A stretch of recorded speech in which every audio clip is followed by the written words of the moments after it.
Okay, let's unpack this. You know that feeling, right? When you're staring at a draft of a really crucial email, Mm-hmm. maybe it's the first big one you're sending as a new leader, and you really want to nail it. Yeah, the pressure's definitely on in those moments. Well, our source material today throws us right into that pressure cooker with someone named Sophia. She's a new project lead, Okay. and she hits reply all on this massive strategy thread to send her very first big update.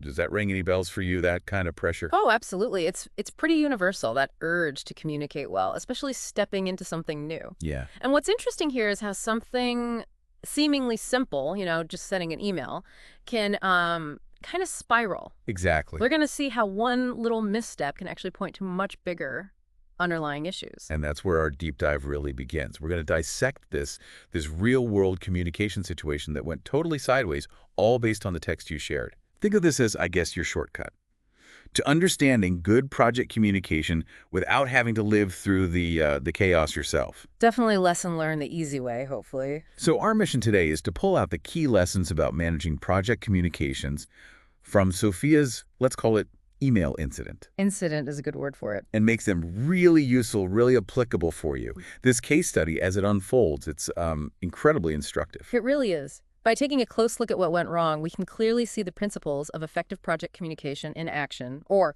maybe more accurately, what happens when they're, well, ignored. Okay, so let's dive straight into the anatomy of this communication disaster. Picture this. Sophia, she's energized, new role, Yep. decides to reply all to this huge email chain about strategy. Attached is a document, title, FY24 Strategy Alignment Final V3.disax. Uh-oh. V3. Yeah. Final V3. That file name alone. Right. That already might raise an eyebrow. But wait, it gets more interesting. The document still has track changes visible, including a comment from the previous project manager that just bluntly says, "This is garbage, but let's pretend it works." Oof. That is not ideal. That tiny oversight, it speaks volumes, doesn't it?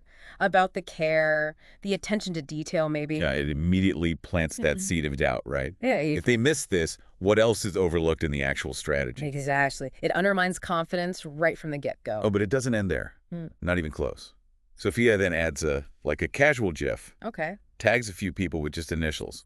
KJ, she writes. Who's KJ? Nobody knows. Mysterious. And probably confusing for recipients. And then wraps it all up with this enthusiastic #leadership vibes. Oh, boy. All of this, remember, reply all goes to legal, logistics, the CEO. Yeah. Pretty much the whole company. Oh. And remember that little comment she maybe meant for a teammate? Yeah. Let's see how long it takes for Marco to screw this one up. Oh, please tell me Marco wasn't on the list. Marco is totally on the reply all list. Oh, Sophia. That reply all to such a broad group, that's the first major breakdown, isn't it? Huge. Without knowing who really needed this update, she just created this flood of noise. Totally. Clogs of inboxes, people start ignoring things. Exactly. And think about the psychological impact, too. You get loads of irrelevant emails. You might just tune out the important ones later. So the fallout was quick and memorable. HR gets in touch, professionalism concerns. Understandable. Eagle raises flags about that cutting corners joke that was probably in the original thread somewhere. Yikes. Jokes in email, especially reply all. Risky. Logistics is completely lost about KJ. Mhm. And the replies just start pouring in. Who is KJ? Why am I on this? Confusion spreads. Then, the inevitable meme services. Someone creates reply all, the reckoning. Oh, wow. It became that kind of event. It did. And the CEO. Just 2 words in reply. Let's talk. Oof. That's never the email you want to get from the CEO. That immediate, widespread reaction just highlights the power of communication, right? For better or worse. Absolutely. The speed it escalated, from one email to a company meme. Wow. It shows how interconnected things are. Small missteps can blow up fast. So, fast forward a bit. Sophia's calendar. Just jammed. Back-to-back damage control meetings. I bet. The company grapevine is, on fire. The cafeteria apparently becomes Exhibit A, where people dissect the email. Oh, that's brutal. And someone even renames the coffee machine Marco's Redemption Center. Okay, that's slightly funny, but still, poor Marco. And poor Sophia. Totally. It's almost darkly funny now, but for her, it was a career-definingly bad day. Yeah. And then her manager asks the killer question. What was it? Did you use the communication plan template I sent you? Sophia's reply, What communication plan? Ah, there it is. The collective facepalm moment. Right. That really brings the core issue into focus, doesn't it? The lack of a proactive strategy just set the stage for all this, Exactly. The manager's question implies the tools were probably there. but just weren't used. Okay, so this brings us neatly to the missing pieces. What should Sophia have done differently? You can already see how a different approach could have changed everything. Totally different outcome, potentially. Our source material lays out several key project communication management practices that were sorely missed here. First one, stakeholder management. Yes, and what's fascinating is how foundational this is. A stakeholder register, the text, mentions that it's basically your list. Your who's who. Exactly. Who's involved, who's affected, what do they need to know, how do they like to get information? So she'd used one. She would have known exactly who needed that update, not the entire company plus Marco. That reply all blunder probably avoided right there. Makes sense.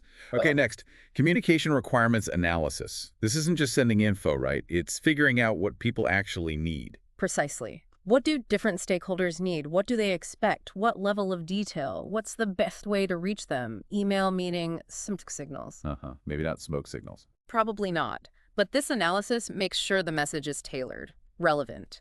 You avoid overloading some people while making sure others get the critical details they need. Got it. And then the big one, the backbone, the communication management plan itself. Yes, this is where you write it down. Format, frequency, and crucially, like in Sophia's case, the tone. Yeah, the tone was a big part of the problem here. Formal email, quick chat, detailed report. A good plan acts like a roadmap. It sets expectations, ensures consistency, and gives you a framework. For Sophia, it would flag the casual tone, the GIF, the lack of clarity. And probably suggested a better way to send different kinds of updates. Exactly. Maybe that update didn't need to be a mass email at all. Simple, but sounds incredibly useful. An approved distribution list. Oh, yeah. So simple. Imagine just having a pre-vetted list. Updates for this group go to these people, no guesswork, no accidental mass emails. The beauty is its simplicity and effectiveness. Cuts through the noise, right info, right people. It's a basic filter that saves so many headaches. Okay, another huge miss. A review workflow. A second pair of eyes. Just imagine if one colleague or her manager had glanced at that email before she hit send. They could have caught so much. The tone, the track changes comment, that Marco remark. That garbage comment. That too. It's basic quality control. Like proofreading. It could have been a critical safety net here. Saved a lot of embarrassment. And finally, the really painful irony. A lessons learned register. Ah, yes. Institutional memory. Apparently, a similar email fiasco had actually happened before at this company. Oh, you're kidding. So they didn't learn from it. Seems not.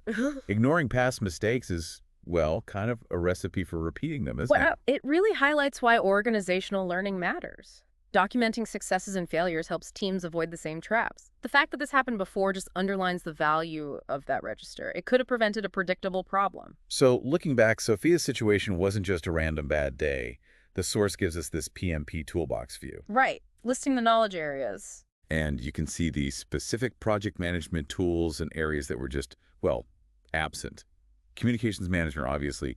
No communication management plan. Clearly missing. Stakeholder management, that stakeholder register we talked about. Yeah. Nowhere in sight. And if you connect this to the bigger picture, the absence of these tools, it shows a broader lack, maybe, of a structured approach overall. Yeah, it's not just one email error. It's about the systemic gaps in planning and execution that make these errors more likely to happen in the first place. Exactly. Risk management gets a big mention, too.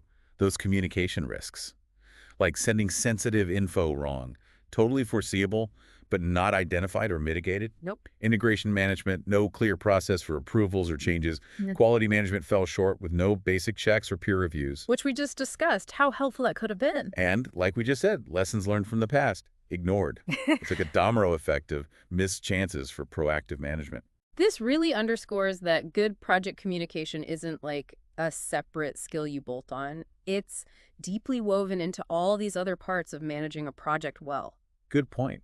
Neglecting one area can cause ripples everywhere. Absolutely. It impacts the whole project, even the wider organization's trust and perception. And that brings us nicely to the final project lesson highlighted in the source. project management, it's not just schedules and budgets, is it? Not at all. It's fundamentally about alignment, clarity, and frankly, managing the controlled chaos that projects often are. Sophia's email wasn't just poorly written. It was a symptom of a lack of process, a lack of discipline in how communication was handled. And framing it, as the source does, as a communication risk event is insightful. Yeah, using that PM terminology. It helps analyze it objectively. That event triggered all those secondary risks: damaged trust, the reputation hit, Marco's coffee machine fame. Poor Marco. These aren't trivial things. They can have long-lasting negative impacts on future projects, team morale, everything. So the core lesson, boiled down from this whole saga, never, ever underestimate a good communication plan. Crucial. The amazing value of a peer review. A sanity check. And maybe most importantly, the power of actually reading the entire email thread and thinking about who's on it before you hit reply. Those are definitely words to live by professionally. That plan, that quality check, and just basic attention to detail, foundational stuff. Simple but powerful habits could prevent a lot of trouble. Absolutely. In any context, really, not just formal projects. Now, there's a confidence builder bit in our source that's really important. It reminds us everyone makes mistakes. That's so true. Even experienced pros. We've all probably had a near-miss reply-all moment, or worse. The real difference is learning from it, right? Sophia, despite this very public mess, What happened to her? she actually turned it around. Became a highly effective communicator, apparently, and even used this exact experience to train others later. Wow. Okay, that's resilience. That emphasizes that growth mindset, doesn't it? Mistakes aren't failures. They're learning opportunities. Totally. If Sophia can bounce back from reply all, the reckoning, there's hope for us all. Turning it into a lesson for others shows she really understood the principles she missed initially. Good for her. And that leads smoothly into the PMP mindset shift. PMP, or project management principles generally, it's not about perfection. Nobody's perfect. Right. It's more about embracing structure, committing to learning, always trying to improve. Behind every project screw-up, you can often find a missed process, right? Usually, yeah. And every successful recovery often involves putting in a better framework.